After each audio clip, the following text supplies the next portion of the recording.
दोस्तों आज का जो हमारा टॉपिक है मिनी फिल्टर प्लांट के ऊपर जो डिवाइस रखी होती है हमारे जो फिल्टरिंग के काम आ रही होती है तो उसकी रिपेयरिंग के ऊपर आज हम बात करेंगे। तो दोस्तों यहाँ पे आप मेरे रिपेयरिंग टेबल पे देख सकते हैं कि ये बिल्कुल सही काम कर रही है। हाँ तो दोस्तों ये बिल्कुल ठीक काम करी। मैंने पिछली वीडियो आपको बताई थी कि इसमें क्या क्या फॉल्ट है और किस तरीके से हम लोग फॉल्ट को आइडेंटिफाई करते हैं। तो दोस्तों इस वीडियो में आज आपको बताऊंगा कि अगर हमारे पास जो ये सर्किट है ये अगर ख़राब हो जाता है तो हम लोग किस तरीके से इसको रिपेयर कर सकते हैं, किस तरीके से चेक कर सकते हैं और इसकी जगह हम लोग कौन सा सर्किट इस्तेमाल कर सकते हैं। तो इस वीडियो में आज आपको डिटेल से बताऊंगा कि किस तरीके से हम लोग इसको रिपेयर कर सकते हैं। तो वीडियो स्टार्ट करने से पहले मैं आपको बताता हूँ कि अगर आप मेरे चैनल पर नए हैं तो मेरे चैनल सब्सक्राइब कर देना, बेल आइकन को जरूर दबाना ताकि हर आने वाली लेटेस्ट वीडियो का नोटिफिकेशन आपको मिल जाया करे। तो चलते हैं वीडियो की जानिब। तो दोस्तों मैं सबसे पहले क्या करता हूँ, इसको प्लग आउट कर लेता हूँ अपने सिस्टम को। तो यहाँ पे दोस्तों हमारे पास ये दो राडें हैं। तो इसमें हमारे पास क्या है, ये दो राडें हैं। इनमें से जो एक राड है वो हमारे पास बिल्कुल ठीक है और जो दूसरी राड है वो खराब है।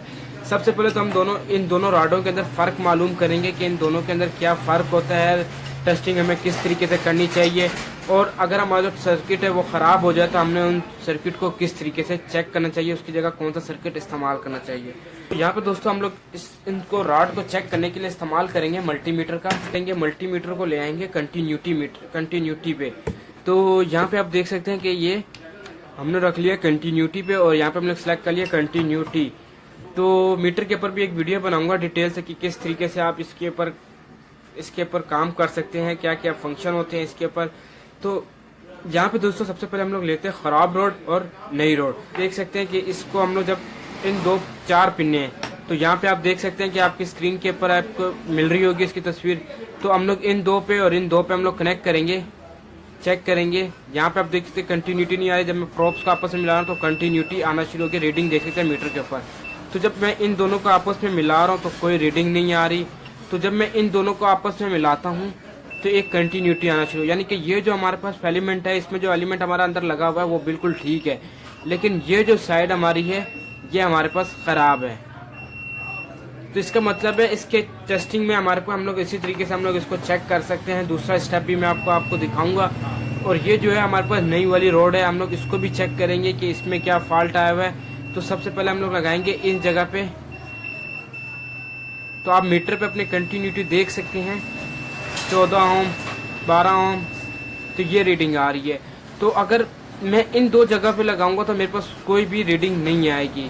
उसकी वजह ये है कि इसका इसके साथ कोई लिंक ही नहीं है। इधर से इधर इनके साथ लिंक है और यहाँ से इसके और इसके साथ लिंक है और इसका इसके साथ लिंक है, इसके साथ इसका कोई लिंक नहीं है। तो अब मैं क्या करूँगा, इन दोनों को यहाँ पे चेक कर लूँगा, यहाँ पे अपनी कंटिन्यूटी चेक करूँगा। तो ये आप देख सकते हैं कि यहाँ पे भी हमारे पास रीडिंग आ रही है। और ख्याल हमने ये करना है कि जो इसकी ओम्स है वो हमारे पास तकरीबन 8 से 12 यानी कि 8 से 14 या 7 ओम्स भी आ जाए तो ये हमारे पास रोड सही होती है। तो इसका मतलब है कि हमारा जो पहली टेस्टिंग थी वो ये थी। यहाँ पे हम बात करेंगे कि अगर हमारा जो ये सर्किट ख़राब हो जाता है तो उसकी जगह पे हम लोग कौन सा सर्किट चेंज कर सकते हैं। इसकी जगह पे लाजमी है कि यही सर्किट लगाना चाहिए या हम लोग दूसरे सर्किट का भी इस्तेमाल कर सकते हैं। तो दोस्तों अगर आपने मेरी पिछली वीडियो नहीं देखी कि उसमें मैंने जिस तरीके से आपको दिखाया कि सर्किट की टेस्टिंग कैसे होती है, तो आप जाके देख सकते हैं कि इसमें मैंने किस तरीके से सर्किट की टेस्टिंग दिखा रहा था और रोड की टेस्टिंग दिखा रहा था। तो मैं इसको अभी फिल वर्क कर देता हूँ साइड पे। इसके लिए हम लोग क्या इस्तेमाल करने वाले हैं, इसके लिए हम लोग इस्तेमाल करेंगे एनर्जी सेवर के सर्किट में। और इसमें आप देख सकते हैं कि इसमें जो हमारे पास सर्किट लगा हुआ है वो एनर्जी सेवर का ही सर्किट लगा हुआ है। तकरीबन 24 वाट के एनर्जी सेवर का सर्किट है। तो हम लोग इससे इसकी टेस्टिंग करेंगे, किस तरीके से हम लोग चेक करेंगे वो भी मैं आज आपको दिखाऊंगा। तो यहाँ पर सबसे पहले हम लोग क्या कर लेते हैं, इसको कर लेंगे 220 पे अपने होल्डर पे कनेक्ट कर लेंगे और इसकी मदद से हम लोग अपने इस एलिमेंट को चेक करेंगे। तो मैं सबसे पहले इसको लगा लेता हूँ होल्डर में। तो दोस्तों हमारा जो होल्डर है वो ऊपर लगा हुआ है, तो मैं इसकी मदद से आपको चेक कराऊंगा कि किस तरीके से हम लोग इसको चेक कर सकते हैं स्टेप बाय स्टेप। तो सबसे पहले मैं ले लेता हूँ ख़राब वाली रोड। तो यहाँ पे हम लोग रख लेंगे ख़राब वाली रोड को, सबसे पहले ले लेते हैं। तो यहाँ पे जो हमारे पास सबसे पहले हैं, आप वायर देख सकते हैं, जो वायर दो जा रही हैं वो इस ऊपर वाले पॉइंट पे जा रही हैं। तो यहाँ पे हम लोग कनेक्ट कर लेते हैं पहली और ये दूसरी वाली। अब इसी तरीके से हम लोग यहाँ पे इन दोनों को आपस में कनेक्ट कर लेंगे। तो यहाँ पे मैंने इसको कनेक्ट किया तो आप देख सकते हैं कि ये हमारे पास यहाँ पे ये ऑन नहीं हो रहा, और पीछे से भी जो मेरी सप्लाई है वो ऑन है। तो इसका मतलब है कि जो ये वाला हमारा जो फेलिमेंट है ये हमारा ख़राब हो चुका है। तो इसकी जगह पे हम लोग अभी जो नया वाला फेलिमेंट है उसका इस्तेमाल, तो इसके हम लोग टेस्टिंग करने वाले हैं अपने एनर्जी सेवर के सर्किट के ऊपर। तो अगर आपको समझ ना आ रहा हो कि इसकी लेग पे हमने किस तरीके से लगाना है, तो आप ये दो तारे देख सकते हैं कि ये दो तारे ऊपर की तरफ आ रही है, यानी कि ये एक फेलिमेंट है हमारा, उसके बाद ये दो हमारे पास एक अलग अलग फेलिमेंट है। तो हम लोग क्या करेंगे, सबसे पहले हम लोग कनेक्ट कर लेते हैं इन दोनों पे। पहला हमने यहाँ पे कनेक्ट कर लिया, दूसरा हमने यहाँ पे कनेक्ट कर लिया, उसी के साथ हमने